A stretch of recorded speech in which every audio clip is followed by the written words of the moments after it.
राजस्थान भाजपा के पूर्व प्रदेश अध्यक्ष एवं चित्तौड़गढ़ के सांसद सीपी जोशी ने दिल्ली में होने वाले विधानसभा चुनाव को लेकर उनसे पूछे गए कई सवालों के जवाब दिए और ऐसे जवाब दिए कि कांग्रेस व आम आदमी पार्टी बगले जागती नजर आ रही है।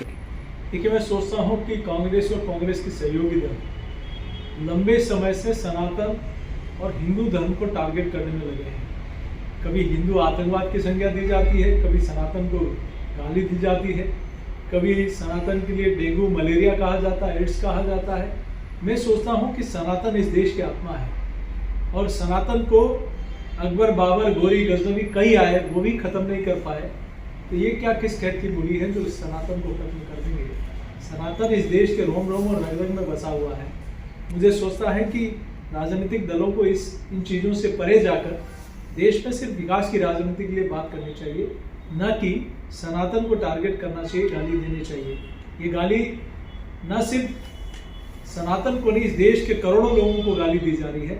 मैं सोचता हूँ कि कांग्रेस और उनके सहयोगी दलों को इससे बात जाना चाहिए। दिल्ली की जनता इस बार मन बना चुकी है कि अब की बार भाजपा सरकार, क्योंकि कहीं कहीं आप पार्टी ने पिछले वर्षों में जब से शासन में आई, दिल्ली की जनता को सिर्फ नारे वादे दिए गुमराह करने का काम किया। काम कुछ नहीं हुआ, चाहे शिक्षा के क्षेत्र में हो, चाहे चिकित्सा के क्षेत्र में हो, चाहे सड़क का मामला हो। पहले तो म्यूनसिपल कॉर्पोरेशन का बहाना बनाते थे कि हमारे पास नहीं, इसलिए हम लोग काम नहीं कर पा रहे। अब तो म्यूनसिपल कॉर्पोरेशन भी इनके पास है। तो फिर दिल्ली की जनता टूटी सड़कें सहन कर रही है, दिल्ली की जनता के स्वास्थ्य और शिक्षा की दयनीय स्थिति है और कहीं कहीं भ्रष्टाचार की भेंट ये जो आपका कार्यकाल चला है, मैं सोचता हूँ दिल्ली की जनता ने मन बना लिया है। डेफिनेटली बिल्कुल इस देश की मांग है और विकसित भारत की कल्पना में ये भी अपना एक आधार बनेगा। हम देखते हैं कि 1952, 1957, 1962, 1967 ये 4 चुनाव वन नेशन वन इलेक्शन की थीम के आधार पर हुए। उसके बाद परिस्थितियाँ बदली, कई जगह फिर अलग अलग समय पर चुनाव होने लगे। आप देखिए कि 5 वर्ष तक इलेक्शन मोड पर देश रहता है। लोकसभा चुनाव होने के बाद फिर किसी राज्य में चुनाव होते रहते हैं। आचार संहिता लगती है, विकास बाधित होता है, संसाधन लगते हैं। तो क्यों नहीं, देश की जनता की भी यही मांग है कि एक देश एक चुनाव होना चाहिए। जैसे वन नेशन वन टैक्स हुआ, वन नेशन वन राशन हुआ, वैसे ही वन नेशन वन इलेक्शन की देश की ज़रूरत है, देश की मांग है और माननीय प्रधानमंत्री जी के नेतृत्व में इसको आगे बढ़ाया गया। मैं सोचता हूँ सभी राजनीतिक दलों को इसमें सहयोग करना चाहिए। देखिए, कांग्रेस को पहले जवाब देना चाहिए। पीवी नरसिम्हा राव साहब जब प्रधानमंत्री थे तब तो उनके लिए कांग्रेस के कार्यालय के दरवाजे बंद कर दिए गए।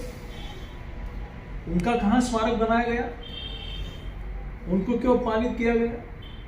और डॉक्टर मनमोहन सिंह जी के बारे में अगर इतना ही सम्मान था तो उनके बनाए हुए बिल को फाड़कर राहुल गांधी जी ने इस देश को क्या संदेश दिया। देश की जनता जानती है कि 84 के दंगों में किस प्रकार से हजारों लोगों की हत्या की गई, लेकिन अब राजनीति करने से इनका असली चेहरा जनता जान चुकी है। भारतीय जनता पार्टी हमेशा से, चाहे प्रणब मुखर्जी हो, चाहे मनमोहन सिंह जी हो, सबके सम्मान किया है, सभी नेताओं का आदर किया है।